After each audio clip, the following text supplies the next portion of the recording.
Hello everyone, welcome to dear Amar. तो दोस्तों, आज के इस वीडियो में हम प्रतिशत को भिन्न को प्रतिशत में बदलना सीखेंगे, वो भी सिंपल वे में।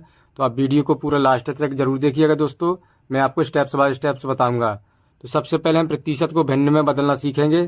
तो सबसे पहले हम दोस्तों भिन्न को समझ लेते हैं। तो भिन्न क्या होता है? तो सिंपली जो भिन्न होता है वो P बटे Q के रूप में होता है, यानी कि अंश बटे हर के रूप में होता है, अंश बटा हर के रूप में होता है भिन्न। और प्रतिशत को तो आपको मालूम ही है, प्रतिशत को इस प्रकार के सिंबल से डिनोट किया जाता है। तो चलिए हम सबसे पहले प्रतिशत को भिन्न बदलते हैं। जैसे हम इसको एग्जाम्पल ले लेते हैं, एग्जाम्पल से समझते हैं। जैसे 50% दिया गया है, 50% दिया गया है, इसको बोला गया है कि भिन्न में बदलो इसको। सिंपली हम क्या करेंगे दोस्तों, ये 50 लिख लेंगे और ये परसेंट लगा, परसेंट को हटाएंगे तो हम भाग करेंगे। सिंपली इसमें क्या करना होता दोस्तों, प्रतिशत को भिन्न बदलने के लिए 100 से भाग देना होता। तो सिंपली हम 100 से भाग दे देते हैं कुछ इस प्रकार से। इसको जब हम काटेंगे तो कितना आ जाएगा, ये 0 से 0 कैंसिल, 5 एकम 5, 5 दूना 10। तो सिंपली जो हमारा आंसर आ जाता है 1/2 आ जाता है। इस प्रकार से इसको निकाला जाता है दोस्तों। चलिए एक और एग्जाम्पल ले लेते हैं। जैसे 20% है, अब 20% को बोला गया है कि इसको प्रतिशत में भिन्न में बदलो। तो सिंपली क्या करेंगे, हम 20 लिख लेंगे, 20 एजेटेज उतार लेंगे इस प्रकार से, और ये परसेंट हटाएंगे तो सिंपली इसमें 100 से भाग दे देंगे हम कुछ इस प्रकार से। अब इसको काटेंगे तो सिंपली ये कितना आ जाएगा, 2 एकम 2, 2 पंचे 10, तो 1/5 आ जाता है। इस प्रकार से इसको निकाला जाता है दोस्तों। तो चलिए एक और एग्जाम्पल से इसको समझते हैं हम।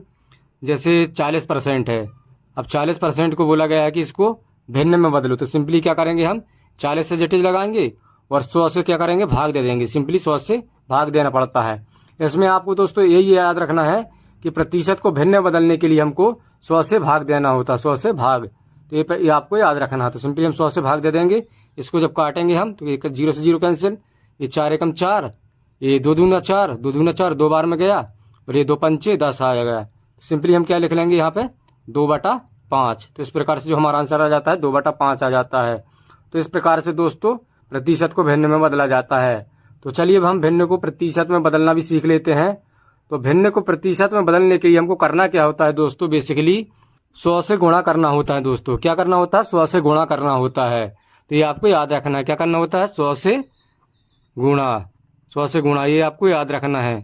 और इसमें हम क्या करते थे, 100 से भाग करते थे, 100 से भाग। तो ये आपको याद रखना है दोस्तों। इसमें 100 से भाग करते हैं प्रतिशत को भिन्न में बदलने के लिए, और जबकि भिन्न को प्रतिशत में बदलने के लिए 100 से गुणा करते हैं। चलिए इसको भी हम एग्जाम्पल से समझते हैं। जैसे 1/5 दिया गया है, 1/5 दिया गया है, इसको बोला गया है, ये भिन्न दिया गया है, और इसको बोला गया है कि आपको प्रतिशत में बदलना है। तो सिंपली अब हम क्या करेंगे, सिंपली 1/5 लिखेंगे और इसको 100 से गुणा कर देंगे। तो सिंपली ये कितना आ जाएगा हमारा, 5 एकम 5, 5 दूना 10, ये 0 को 0 0। तो सिंपली जो आ जाता है हमारा आंसर वो 20% आ जाता है। तो इस प्रकार से इसको निकाला जाता है दोस्तों। चलिए एक और एग्जाम्पल से इसको समझते हैं हम। जैसे लिखा है 3/4 लिखा है, 3/4 लिखा है, और बोला गया है कि इसको प्रतिशत में बदलो। तो सिंपली हम क्या करेंगे, 100 से गुणा कर देंगे। तो 100 से गुणा कर देते हैं, इसको हम डिवाइड करेंगे तो 4 एकम 4, 4 दूना 8, ये 2 बचा, 4 पंचे 20, तो ये कितना आ जाएगा, 25 तिया 75 हो जाएगा। तो सिंपली हमारा आंसर 75% आ जाता है। इस प्रकार से इसको निकाला जाता है। तो चलिए एक और फाइनल वाला देख लेते हैं, एक और हम एग्जाम्पल से इसको समझते हैं। जैसे 1/8 दिया गया है और इसको बोला गया है इसको आपको परसेंट में बदलना है। सिंपली हम क्या करेंगे, 100 से गुणा कर देंगे, सिंपली इसी प्रकार से। अब इसको हम डिवाइड करेंगे तो कितना हो जाएगा, ये 4 से इसको काटेंगे तो 4 दूना 8, और इसको काटेंगे तो 4 दूना 8, 4 पंचे 20। तो हमारा कितना आ जाता है, 25/2 आ जाता है। इसको हम डिवाइड करेंगे तो ये 12.5% आ जाएगा कुछ इस प्रकार से। तो इस प्रकार से दोस्तों भिन्न को प्रतिशत में बदला जाता है। तो आई होप कि आपको ये अच्छे से समझ में आ गया होगा। वीडियो अच्छा लगा तो वीडियो को लाइक और शेयर करें, और ऐसे वीडियो के लिए हमारे चैनल को जरूर सब्सक्राइब कर लें, क्योंकि मैं ऐसे वीडियो लाता रहता हूं दोस्तों। तो चलिए मिलते हैं हम नेक्स्ट वीडियो में। आज के लिए जय हिंद, जय भारत।